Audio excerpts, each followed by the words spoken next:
Hello welcome back. എല്ലാവരും സുഖമായിട്ടിരിക്കുന്നു വിശ്വസിക്കുന്നു. അപ്പോൾ ഇന്നത്തെ നമ്മുടെ വീഡിയോ എന്തിനെ കുറിച്ചിട്ടാണെന്ന് വെച്ചാൽ ഹെയർ സ്ട്രൈറ്റ്നേഴ്സിനെ കുറിച്ചിട്ടാണ് കേട്ടോ. അതായത് എങ്ങനെ നമ്മുടെ ഹെയർ ടൈപ്പിനനുസരിച്ച് ഒരു ഹെയർ സ്ട്രൈറ്റ്നർ ചൂസ് ചെയ്യാം. ഹെയർ സ്ട്രൈറ്റ്നർ തന്നെ പല ടൈപ്സിൽ അവൈലബിൾ ആണ്. അപ്പോൾ അത് എങ്ങനെ നമ്മുടെ ഹെയർ ടൈപ്പിനനുസരിച്ച് ചൂസ് ചെയ്യാമെന്നുള്ളതിനെ കുറിച്ചിട്ടാണ് ഇന്ന് നമ്മൾ വീഡിയോയിൽ പറയാൻ പോകുന്നത്.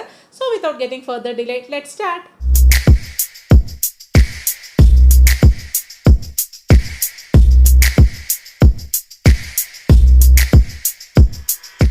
മോഡേൺ ടൈമിൽ എല്ലാവർക്കും ഹെയർ വന്നിട്ട് നല്ല സ്ലീക്ക് ആൻഡ് സ്ട്രെയിറ്റ് ആയിട്ടിരിക്കുന്നതാണ് ഇഷ്ടം. അപ്പോൾ അതിനായിട്ട് ഒരുപാട് ട്രീറ്റ്മെൻറ്റ്സ് അവൈലബിൾ ആണ്. കെമിക്കൽ ട്രീറ്റ്മെൻറ്റ്സ്, അതായത് സ്ട്രെയിറ്റനിങ്, സ്മൂത്തനിങ്, കെരറ്റിൻ, ബോട്ടോക്സ്, അങ്ങനെ പല ടൈപ്പ് ഓഫ് ട്രീറ്റ്മെൻറ്റ്സ് അവൈലബിൾ ആണ്. ഒട്ടുമിക്ക ആൾക്കാരും ഇത് ചെയ്യുന്നുണ്ട്.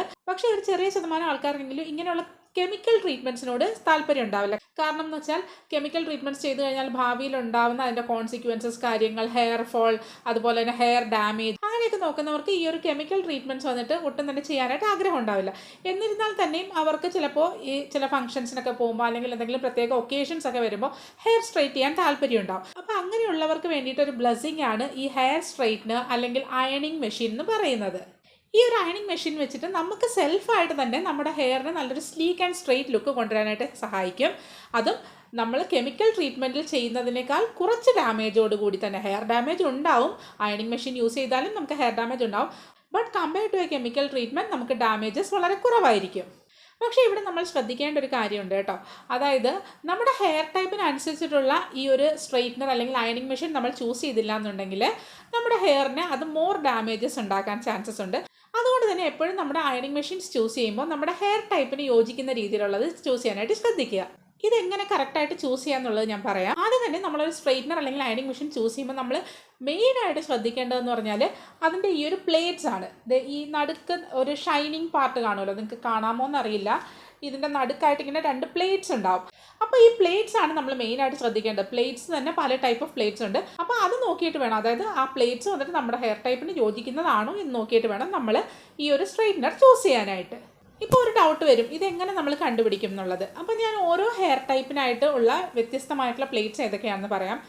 നിങ്ങളുടേത് ഒരു ഫൈൻ തിൻ ആയിട്ടുള്ള ഒരു നോർമൽ ടൈപ്പ് ഓഫ് ഹെയർ ആണെന്നുണ്ടെങ്കിൽ നിങ്ങൾക്ക് സെറാമിക് പ്ലേറ്റ് മെറ്റീരിയൽസ് ചൂസ് ചെയ്യാവുന്നതാണ്. പല സ്ട്രെയിറ്റ്നേഴ്സിൻ്റെയും ആ ഒരു ബോക്സിൽ തന്നെ, ഔട്ടർ പാക്കേജിങ്ങിൽ തന്നെ അത് മെൻഷൻ ചെയ്തിട്ടുണ്ടാവും ഏത് ടൈപ്പ് ഓഫ് പ്ലേറ്റ് മെറ്റീരിയലാണ് ആ ഒരു അയണിങ് മെഷീനിൽ യൂസ് ചെയ്തേക്കുന്നത് എന്നുള്ളത്. അത് നോക്കി നിങ്ങൾക്ക് കണ്ടുപിടിക്കാം. ഈ ഒരു സെറാമിക് പ്ലേറ്റ് മെറ്റീരിയലിൻ്റെ ഒരു പ്രത്യേകത എന്ന് പറഞ്ഞാൽ ഇതിൻ്റെ അകത്ത് വന്നിട്ട് ഹീറ്റ് വന്ന് ഈവൻലി ഡിസ്ട്രിബ്യൂട്ട് ചെയ്യും. അതായത് ആ പ്ലേറ്റിൽ ഫുള്ളായിട്ട് ഈവൻലി ഡിസ്ട്രിബ്യൂട്ട് ചെയ്യും. അതുപോലെ തന്നെ നമ്മുടെ ഹെയറിൽ വളരെ ജെൻറ്റിലുമായിരിക്കും. അതുപോലെ തന്നെ ഇത് യൂസ് ചെയ്ത് നമ്മുടെ ഹെയർ സ്ട്രൈറ്റൻ ചെയ്യുമ്പോൾ നമുക്ക് എന്താ സംഭവിക്കുകയെന്ന് വെച്ചാൽ നമ്മുടെ ഹെയറിൻ്റെ ഒരു ഫ്രഷ്നെസ് ഉണ്ടല്ലോ, അതും റെഡ്യൂസ് ചെയ്യാനായിട്ട് ഈ ടൈപ്പ് ഓഫ് പ്ലേറ്റ് മെറ്റീരിയൽസ് സഹായിക്കും. പക്ഷേ ഇതിൻ്റെ ഒരു ഡിസഡ്വാൻറ്റേജ് വന്നിട്ട്, അതായത് ഈ ഒരു സെറാമിക് പ്ലേറ്റ് മെറ്റീരിയൽസിൻ്റെ ഒരു ഡിസഡ്വാൻറ്റേജ് എന്താണെന്ന് പറഞ്ഞാൽ വളരെ പെട്ടെന്ന് തന്നെ ആ ഒരു സെറാമിക് കോട്ടിങ് നമുക്ക് അതിൽ നിന്ന് ഇങ്ങനെ വെയർ ഓഫ് ആയി പോകും. അതായത് നമുക്കതിങ്ങനെ റിമൂവ് ആയി പോകുന്നതായിട്ട് കാണാൻ സാധിക്കും. അതുകൊണ്ട് തന്നെ നിങ്ങളൊരു സെറാമിക് പ്ലേറ്റ് ഉള്ള അയണിങ് മെഷീൻ വാങ്ങുകയാണ്, നിങ്ങളത് ഫ്രീക്വൻ്റ് ആയിട്ട് യൂസ് ചെയ്യുന്ന ഒരാളാണെന്നുണ്ടെങ്കിൽ ഒരു സോളിഡ് സെറാമിക് പ്ലേറ്റ് ഉള്ള ഒരു അയണിങ് മെഷീൻ വാങ്ങുക. അത് നല്ല രീതിക്ക് ഡ്യൂറബിൾ ആയിരിക്കും. നമുക്ക് വളരെ പെട്ടെന്നൊന്നും ആ ഒരു പ്ലേറ്റിന് ഡാമേജ് ഉണ്ടാവില്ല. ഇനി നിങ്ങളുടെ ഇത് വന്നിട്ട് ഒരു തിക്ക് അല്ലെങ്കിൽ ഒരു കേളി ടൈപ്പ്, നല്ല ഇൻറ്റൻസിറ്റി, നല്ല ഡെൻസിറ്റി ഉള്ള ടൈപ്പ് ഓഫ് ഹെയർ ആണ് നിങ്ങളുടേതെങ്കിൽ നിങ്ങൾക്ക് ടൈറ്റാനിയം പ്ലേറ്റ് ഉള്ള അയണിങ് മെഷീൻസ് ചൂസ് ചെയ്യാം. ടൈറ്റാനിയം പ്ലേറ്റ്സിൻ്റെ ഒരു പ്രത്യേകത എന്താണെന്ന് വെച്ചാൽ വളരെ ഫാസ്റ്റായിട്ട് ഈ ഒരു പ്ലേറ്റ് ഹീറ്റ് ആവുകയും അതുപോലെ തന്നെ ഇതിൽ നമുക്ക് സെറാമിക് പ്ലേറ്റിലുള്ളതിനേക്കാൾ കൂടുതൽ ടെമ്പറേച്ചർ സെറ്റിങ്സും ഉണ്ടാവും. അത് വളരെ ഡ്യൂറബിളും ആണ്, അതുപോലെ തന്നെ ലൈറ്റ് വെയ്റ്റും ആണ്. അതുകൊണ്ട് തന്നെ അതിൻ്റെ ജോലി അത് വളരെ ക്വിക്കായിട്ട് ചെയ്യും. നമുക്കിപ്പോൾ നല്ല ഡെൻസിറ്റി ഒക്കെ ഉള്ള ഹെയർ ആണെങ്കിൽ നമ്മളൊരു നോർമൽ അയണിങ് മെഷീൻ വെച്ചിട്ട് ചെയ്യുകയാണെങ്കിൽ ഒരുപാട് പ്രാവശ്യം നമ്മൾ ഒരുപാട് നേരം ആ തിക്നെസ് കാരണം അതിൻ്റെ ഹീറ്റ് ഈവൻലി ഡിസ്ട്രിബ്യൂട്ട് ആവാതെ നമുക്ക് അത് ഇങ്ങനെ അയൺ ചെയ്യേണ്ടി വരും. നേരെ മറിച്ച് ടൈറ്റാനിയം പ്ലേറ്റ് ആണെങ്കിൽ അതിൽ ഹീറ്റ് വളരെ പെട്ടെന്നാവുകയും ചെയ്യും, നമുക്ക് ടെമ്പറേച്ചർ നല്ല രീതിക്ക് ഇൻക്രീസ് ചെയ്തുകൊണ്ട് പോവുകയും ചെയ്യാം. അതുകൊണ്ട് തന്നെ നമുക്ക് വളരെ ഈസി ആയിട്ട് നമ്മുടെ ആ ഒരു സ്ട്രെയിറ്റനിങ് ജോലി കഴിയും. അതുപോലെ തന്നെ ടൈറ്റാനിയം പ്ലേറ്റുള്ള ഈ ഒരു അയണിങ് മെഷീൻ ചൂസ് ചെയ്യുമ്പോൾ നിങ്ങൾ ശ്രദ്ധിക്കേണ്ട കാര്യം, എപ്പോഴും നമുക്ക് ടെമ്പറേച്ചർ മാനുവലി കൺട്രോൾ ചെയ്യാൻ പറ്റുന്ന ടൈപ്പ് ഓഫ് അയണിങ് മെഷീൻസ് വാങ്ങുക. കാരണം ചില ആൾക്കാർക്ക് അവരുടെ ഹെയറിൽ ഹയർ ടെമ്പറേച്ചർ സ്യൂട്ട് ആകില്ല. എത്ര തന്നെ ഡെൻസിറ്റി ഉള്ള ഹെയർ എന്ന് പറഞ്ഞാലും ചിലപ്പോൾ ഹൈ ടെമ്പറേച്ചർ സ്യൂട്ട് ആവണം എന്നില്ല. അതുകൊണ്ട് തന്നെ നമുക്ക് മാനുവലി ടെമ്പറേച്ചർ കൺട്രോൾ ചെയ്യാൻ പറ്റുന്ന type of titanium plate iron machines വാങ്ങാനായിട്ട് ശ്രദ്ധിക്കുക. ഇനി നിങ്ങളുടേത് ഒരു കെമിക്കലി ട്രീറ്റഡ് ഹെയർ ആണെന്നുണ്ടെങ്കിൽ നിങ്ങൾക്ക് ടോർമലിൻ പ്ലേറ്റഡ് ആയിട്ടുള്ള അയണിങ് മെഷീൻസ് യൂസ് ചെയ്യാവുന്നതാണ്.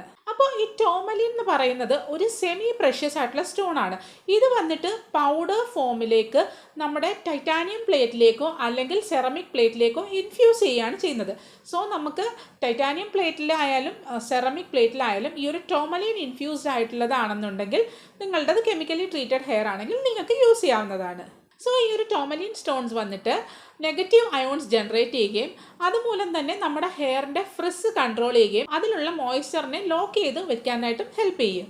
അതുപോലെ തന്നെ ഇത് വന്നിട്ട് ജെന്റിലായിട്ടുള്ള ഹീറ്റാണ് പ്രൊഡ്യൂസ് ചെയ്യുന്നത്. അതുകൊണ്ട് തന്നെ ഫർദർ ആയിട്ടുള്ള ഡാമേജസും നമുക്ക് തടയാൻ സാധിക്കും. ഇപ്പോൾ നിങ്ങൾ കെമിക്കലി ട്രീറ്റഡ് ഒരാളാണ്, നിങ്ങൾ ടോർമലിൻ പ്ലേറ്റഡ് ആയിട്ടുള്ള ഒരു അയണിങ് മെഷീൻ വാങ്ങാൻ പോവുകയാണെങ്കിൽ ടോർമലിൻ്റെയും സെറമിക്കിൻ്റെയും കോമ്പിനേഷനുള്ളൊരു അയണിങ് മെഷീനായിട്ട് ചൂസ് ചെയ്യുക. കാരണം ഇത് വന്നിട്ട് നല്ലൊരു സ്മൂത്ത്നെസ് നമ്മുടെ ഹെയറിന് തരും, അതുപോലെ തന്നെ നമ്മുടെ ഹെയറിനെ പ്രൊട്ടക്റ്റ് ചെയ്യുകയും ചെയ്യും. സോ ഈ ഒരു ടോർമലിൻ ആൻഡ് ടൈറ്റാനിയം കോമ്പിനേഷനെക്കാട്ടി കുറച്ചുകൂടെ ബെനിഫിഷ്യൽ ആയിട്ടുള്ളത് ടോർമലിൻ ആൻഡ് സെറമിക് കോട്ടിംഗ് ഉള്ള ഈ ഒരു പ്ലേറ്റ്സ് ആണ്. സോ ഇത് ഇത്രയുമായിരുന്നു നമ്മുടെ ഈ ഒരു പ്ലേറ്റ് മെറ്റീരിയൽസിനെ കുറിച്ചിട്ട് നമ്മൾ ശ്രദ്ധിക്കേണ്ടത്. ഇനി നമുക്ക് ഇതിൻ്റെ ശ്രദ്ധിക്കാനുള്ളത് പ്ലേറ്റ് വിഡ്ത്ത് ആണ്. അതായത് നമുക്ക് ഇത് കണ്ടോ, പ്ലേറ്റ് ഇതിൻ്റെ വിഡ്ത്ത് കണ്ടോ, അതായത് വിഡ്ത്ത് എന്ന് പറഞ്ഞാൽ ഇതിൻ്റെ ഈ ഒരു ഏരിയ ഉണ്ടല്ലോ, പലതും ഇതിലും കുറച്ചുകൂടി വലിയ പ്ലേറ്റ്സ് അവൈലബിൾ ആയിട്ടുണ്ടാവും, അല്ലെങ്കിൽ ഇതിലും കുറച്ചുകൂടി ചെറിയ പ്ലേറ്റ്സ് ഉണ്ടാവും. സോ നമ്മൾ എപ്പോഴും ചൂസ് ചെയ്യുമ്പോൾ ഇതിൻ്റെ വിഡ്ത്ത് നമുക്ക് ശ്രദ്ധിക്കേണ്ട കാര്യമുണ്ട്. സോ അതിനെക്കുറിച്ച് ഫർദർ ആയിട്ട് ഞാൻ പറയാം. നിങ്ങളുടേത് ഒരു short to medium length of hair ആണെങ്കിൽ നിങ്ങൾക്ക് ഒരു നാരോ പ്ലേറ്റ് ഉള്ള അയണിങ് മെഷീൻ ചൂസ് ചെയ്യാം. അതായത് ഒരു 1 to 1.5 ഇഞ്ച് വരെയുള്ള പ്ലേറ്റ്സ് നമുക്ക് ചൂസ് ചെയ്യാം. ഇങ്ങനെയുള്ള പ്ലേറ്റ്സ് വന്നിട്ട് പ്രിസിഷൻ സ്റ്റൈലിങ്ങിന് നമുക്ക് യൂസ് ചെയ്യാം. അതായത് നമ്മുടെ ബാങ്ക്സ് അതുപോലെ തന്നെ റൂട്ട്സിലേക്കൊക്കെയുള്ള ആ ഒരു ടച്ചപ്പിന് വേണ്ടിയിട്ട് നമുക്ക് ഇങ്ങനെ നാരോ ആയിട്ടുള്ള പ്ലേറ്റ്സ് യൂസ് ചെയ്യാവുന്നതാണ്. അതുപോലെ തന്നെ ഈ ഒരു നാരോ ആയിട്ടുള്ള പ്ലേറ്റ്സ് വന്നിട്ട് നമുക്കൊരു കേളറിൻ്റെ ജോലിയും ചെയ്യും. ഈവൻ നമുക്ക് ബ്രോഡർ ആയിട്ടുള്ള അല്ലെങ്കിൽ വൈഡർ ആയിട്ടുള്ള ടൈപ്പ് ഓഫ് പ്ലേറ്റ്സിൽ വെച്ചിട്ട് നമുക്ക് കേൾ ചെയ്യാം.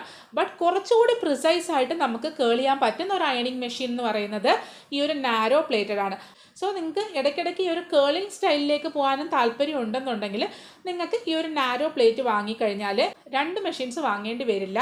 ഒരു ഒറ്റ മെഷീനിൽ തന്നെ നമുക്ക് സ്ട്രെയിറ്റനിങ്ങും നടക്കും, കേളിങ്ങും നടക്കും.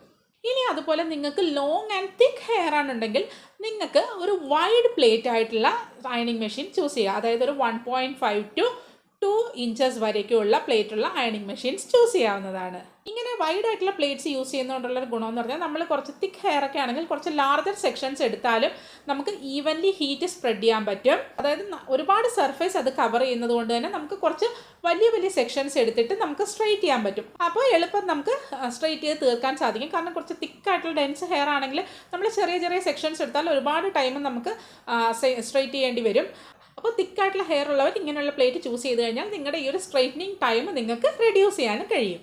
സോ ഇതൊക്കെയാണ് നമ്മളൊരു ഹെയർ സ്ട്രെയിറ്റ്നർ അല്ലെങ്കിൽ അയണിങ് മെഷീൻ വാങ്ങാൻ പോകുമ്പോൾ നമ്മൾ മൈൻഡിൽ വെച്ചിരിക്കേണ്ട കുറച്ച് പോയിൻറ്റ്സ്. അപ്പോൾ ഇതൊക്കെ വെച്ചിട്ട് നിങ്ങളുടെ ഹെയർ ടൈപ്പിനനുസരിച്ച് നിങ്ങൾക്ക് ചൂസ് ചെയ്യാൻ പറ്റും. വളരെ എളുപ്പത്തിൽ തന്നെ നിങ്ങൾക്ക് ഒരു അയണിങ് മെഷീൻ ചൂസ് ചെയ്യാൻ പറ്റും. അപ്പോൾ നിങ്ങളുടെ ഹെയർ ടൈപ്പിന് ചൂസ് ചെയ്യുന്ന ഒരു ഗുഡ് ഹെയർ സ്ട്രെയിറ്റ്നറിൽ നമ്മൾ ഇൻവെസ്റ്റ് ചെയ്യുകയാണെങ്കിൽ നമുക്ക് സ്റ്റൈലിഷ് ആയിട്ട് നമ്മുടെ ഹെയറിനെ വെക്കുക മാത്രമല്ല നല്ല രീതിയിൽ പ്രൊട്ടക്ഷൻ കൊടുക്കാനും സാധിക്കും. സോ അതുകൊണ്ട് തന്നെ ഈ പറഞ്ഞ സ്റ്റെപ്സ് ഒക്കെ തന്നെ ഫോളോ ചെയ്ത് നിങ്ങൾ പർച്ചേസ് ചെയ്യാനായിട്ട് ശ്രദ്ധിക്കുക. അപ്പോൾ മാത്രമേ നിങ്ങളുടെ ഹെയർ നല്ല സ്മൂത്ത് ആൻഡ് സ്ലീക്ക് ആയിട്ട് നമുക്ക് സ്റ്റൈൽ ചെയ്ത് നമുക്ക് നല്ല സ്റ്റൈലിഷ് ആയിട്ട് ഇരിക്കാൻ പറ്റും. സോ ഇത്രയേ ഉള്ളൂ ഇന്നത്തെ വീഡിയോ ഹെൽപ്ഫുൾ ആയി കാണുമെന്ന് വിശ്വസിക്കുന്നു. ഹെൽപ്ഫുൾ ആയിട്ടുണ്ടെങ്കിൽ തീർച്ചയായിട്ടും ലൈക്ക് ചെയ്യണം. അതുപോലെ എൻ്റെ ചാനൽ ആദ്യമായിട്ടാണ് കാണുന്നതെങ്കിൽ സബ്സ്ക്രൈബ് ചെയ്യാൻ മറക്കരുത്. പിന്നെ നിങ്ങളുടെ അഭിപ്രായങ്ങൾ താഴെ കമൻറ്റ് ചെയ്യാം. അപ്പോൾ വീണ്ടും മറ്റൊരു നല്ല വീഡിയോയുമായി നമുക്ക് കാണാം. അതുവരേക്കും എല്ലാവർക്കും ബൈ.